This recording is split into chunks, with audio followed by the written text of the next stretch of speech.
Masih nunggu buka puasa, kita sambil nunggu, kita lihat video damai soal masih ada sinetron di balik revisi UU KPK. Kita lihat dulu videonya. Si pernyataan Presiden ke-7 kita, Joko Widodo, yang merespon terkait dengan arahan atau desakan untuk mengembalikan Undang-Undang KPK baru ke Undang-Undang KPK yang lama. Ini juga kalau masyarakat bertanya, saya wakilin nih Pak Abraham dan juga Mas Yasar. Surprise-nya dikirim ke DPR. Terus kemudian Jokowi bilang inisiatif DPR. Terus kemudian ketika disahkan, terakhir kemarin Jokowi mengatakan bahwa saya tidak menandatangani. Meskipun tidak, 30 hari setelah disahkan pasti kan undang-undang berjalan kan, ya harus berlaku. Terus juga kalau memang tidak disetujui, kenapa ada surprise dan kenapa ada menteri yang dikirim dalam pembahasan di Komisi 3 DPR, komentari. Iya, jadi ini kayak apa ya, sebuah sinetron sandiwara yang sebenarnya gampang kita tebak. Tebakannya apa? Bahwa mungkin ada orang-orang Lah, dengar nggak tadi? Pak Abraham Samad bilang ini kayak sinetron yang gampang ditebak. Istilahnya cuci tangan, jadi seolah-olah pemerintah nggak ikut campur, padahal yang kirim surat dan ke DPR, ya pemerintah juga. Gimana menurut kalian? Ini murni inisiatif DPR atau memang kerja sama tim? tentu yang mencoba cuci tangan lah begitu ya. Saya tidak ingin masuk lebih jauh, tapi menurut saya mudah-mudahan teman-teman DPR dan pemerintah itu segera mendapat hidayah ya, agar supaya mereka akhirnya menyadari bahwa memang kita perlu kembalikan undang-undang KPK yang dulu, karena itu lebih bisa lebih bisa melakukan pemberantasan korupsi. Komisi 3 yang lalu masih ada yang sekarang menjabat? Ya, menurut saya nggak apa-apa, yang penting mereka diberi hidayah lah. Kalau mereka dapat hidayah, ya pasti hatinya terbuka. Ada harapan dengan anggota legislatif Komisi 3 terutama yang baru yang mungkin bisa berinisiatif mengembalikan undang-undang baru ke undang-undang lama. Sebagai manusia, saya mungkin hopeless. Ya. Tapi kan harapan itu ya, selalu ada, tapi Pak Abraham. Manusia itu nggak boleh kehilangan harapan. Ya. Oleh karena itu, sekarang saya memakai harapan saya dengan doa. Saya berdoa semoga teman-teman di parlemen itu bisa diberikan hidayah agar mereka terbuka hati dan pikirannya untuk mau mengembalikan KPK. Atau mungkin ada cara lain. Saya pikir cara lain ICW lebih tahu tuh caranya bagaimana. Nanti lebih dalam soal ICW. Tapi menariknya gini adalah kan beliau sudah tidak menjabat begitu ya. Apa salahnya kalau memang ya udah saya setujuin mengaku begitu. Event itu tidak ditandatangan nggak apa-apa karena emang 30 hari setelah disahkan kan akan berlaku begitu. Kalau Anda membayanginnya seperti apa? Ya, apa fungsinya maksudnya? Kan sudah tidak menjabat. Implikasinya apa? Ya saya nggak tahu ya, saya kan bukan orang politik, tapi saya coba meraba-raba. Mungkin ya orang itu kecenderungannya selalu ingin menyelamatkan diri, cuci tangan dan lain sebagainya. Itu apa ya, kodrat kadang-kadang manusia begitu tipikalnya ya, kalau sudah mendesak. Ya, kadang-kadang kita begitu ingin mencuci tangan. Saya nggak tahu apakah ini bagian dari strategi politik, saya nggak ngerti karena saya bukan orang politisi. Kira-kira seperti itu. Oke, ICW bagaimana memandang kalau tadi Pak Abraham bilang ini skenario? Nah, ini poin dari ICW yang telak banget. Meskipun Presiden Jokowi saat itu gak tanda tangan, UU-nya tetap berlaku setelah 30 hari. Jadi menurut ICW gak tanda tangan itu cuma formalitas, biar kelihatan lepas tangan. Padahal menteri-menterinya ikut rapat di Komisi 3. Strategi politik yang rapi. Sinetron drama lagi dipertontonkan oleh masyarakat. Ya, Pak Jokowi itu jelas lepas tangan. Dia mengatakan itu seakan-akan nggak punya kuasa sama sekali. Padahal di saat itu ya dia orang nomor satu lah di Republik ini. Dan ketika 2019 revisi itu bergulir kan desakannya sangat-sangat masif begitu. Bahkan pada saat itu tadi disebut ada reformasi di korupsi, itu gelombang demonstrasi terbesar kalau secara kuantitas semenjak 1998 pada saat itu. Dan yang dilakukan justru kan tutup telinga begitu. Tetap disahkan dan perlu pahami juga sistem ketatanegaraan kita ketika membahas undang-undang ya presiden bersamaan dengan DPR. Tadi disebut mengirimkan menteri dan lain sebagainya. Jadi prosesnya sudah panjang gitu.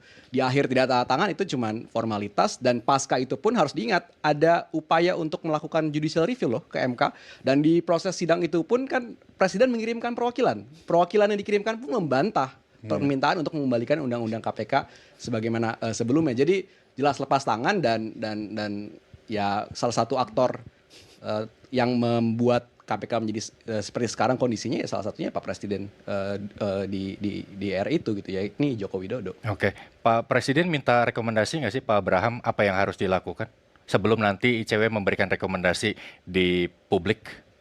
Enggak, itu hari kan diskusi itu kan tanya jawab ya. Makanya kan kita menyampaikan beberapa hal yang harus disampaikan. Seperti tadi saya sudah sampaikan bahwa ada rekomendasi dari UNCSC dan ini yang perlu kita perbaiki juga. Dan pada saat itu sih belum keluar nih sebenarnya IPK ini, masih 37 pada saat kita ketemu itu. Tapi saya memang udah punya apa ya, seperti tadi saya katakan, perkiraan, insting, firasat bahwa ini kemungkinan besar akan turun, sehingga saya bicara banyak tentang bagaimana memacu, bisa meningkatkan indeks persepsi korupsi kita, karena saya sudah khawatir melihat teman-teman di KPK seakan tertati-tati. Saya melihat teman-teman di KPK itu setelah revisi Undang-Undang 2019 itu kelihatan dia tertati-tati. Saya bisa memahami itu. Oleh karena itu sama sampai bilang satu-satunya cara balikin marwah KPK adalah ya pakai Perpu. Beliau ngerasa KPK sekarang itu tertatih-tatih atau pincang setelah revisi 2019. Sedih ya, lembaga yang dulu ditakuti koruptor sekarang malah jadi bahan diskusi soal independensinya. Satunya jalan untuk mengembalikan KPK, marwah KPK seperti dulu, yaitu tadi keluarkan Perpu yang menyatakan berlakunya undang-undang sebelumnya. Oke, ini rekomendasi dari Pak Bram Samad untuk pemerintah. Kalau rekomendasi dari Transparansi Internasional untuk Indonesia, kalau memang benar-benar niat untuk memperbaiki indeks persepsi korupsinya seperti apa? Tadi selain yang independensi lembaga anti korupsi di Indonesia KPK, kita juga memandang pentingnya juga menjaga ruang sipil ya. Jadi ketika ada masyarakat yang melakukan protes, jangan dianggap sebagai antek asing simpelnya, tapi ya itu memang hak warga negara untuk bersuara. Emang siapa yang bilang antek asing? Ya sering lah. Mungkin ada yang hitung kuantiti kan, itu berapa kali ngomong antek asing muncul gitu. Nah itu jangan dianggap sebagai musuh, tapi itu anggap aja sebagai suara rakyat yang mencoba mengingatkan pemimpinnya lah kalau jalannya pemerintahan belok nih, mau coba bantu dilurusin seperti itu. Oke. Kalau pola kepemimpinan pemimpin negara kita juga berpengaruh tidak selama 10 tahun periode Presiden ke-7 Jokowi dengan beberapa bulan atau bahkan setahun lebih Presiden Prabowo ini, kalaupun berpengaruh, apakah ada rekomendasi agar pola kepemimpinan Presiden kita saat ini harus dirubah? Ayah, tadi aku lupa bilang karena terburu-buru. Orang yang tadi menolongku, meskipun dia dari... Apakah ada rekomendasi agar pola kepemimpinan Presiden kita saat ini harus dirubah? Kalau ngelihat skor IPK ya berkacanya, sebenarnya pemerintahan Presiden Jokowi itu periode pertama cukup bagus ya, karena skornya tuh merangkak naik gitu dari 34 bisa naik di awal dia menjabat, di akhir periode pertama skornya 40, naik bisa 6 poin. Itu di zamannya Pak Laude dan Pak Agus Raharjo pada saat itu. Pada saat itu KPK lagi powerful, sering dijadikan sebagai acuan lembaga anti korupsi dunia. Tapi itu tadi mungkin ada kutukan periode kedua, itu termnya juga sering disebut sama ilmu politik itulah ya. Kalau kita udah nggak ada utang budi lagi ya keluarlah nanti niat aslinya seperti itu. Nah itu juga penyebabnya lah ya, penyebab titik putarnya, turning point-nya kenapa Indonesia pencegahan dan pemberantasan korupsi itu semakin memburuk tadi. Dan juga kenapa juga kami menyuarakan pentingnya ruang sipil yang bebas. Harapannya ya misalkan 2019 sudah ada reformasi di korupsi, demo gede banget, Bahkan saya juga ingat kena gas air mata kadaluarsa lah pada saat itu. Nah, gimana rasanya? Ya begitulah. Nah itu juga tadi 98 udah lama lah, 98 nggak ada yang sebesar itu sejak 98. Tapi ya pada saat itu demo dari ini plot twistnya. Dulu alasannya UU KPK direvisi supaya nggak hambat investasi, tapi faktanya data World Bank 2023 malah bilang korupsi adalah hambatan utama bisnis di Indonesia. Sekarang jadi resepnya salah sasaran dong. Maunya narik investor, malah bikin korupsi makin subur. Warga tuh sangat besar. Bahkan saya juga ingat tuh kalau pada saat itu revisi UKPK disampaikan perlu dilakukan karena menghambat investasi gitu. Jadi KPK dianggap menghambat investasi yang masuk ke Indonesia pada saat itu oleh salah satu bawahannya Pak Jokowi. Tapi putar cepat dari 2019 ke 2023 misalkan ada indeks dari World Bank, dia menyampaikan perbandingan antara sebelum COVID dan setelah COVID di Indonesia. Apa sih hambatan bisnis Anda?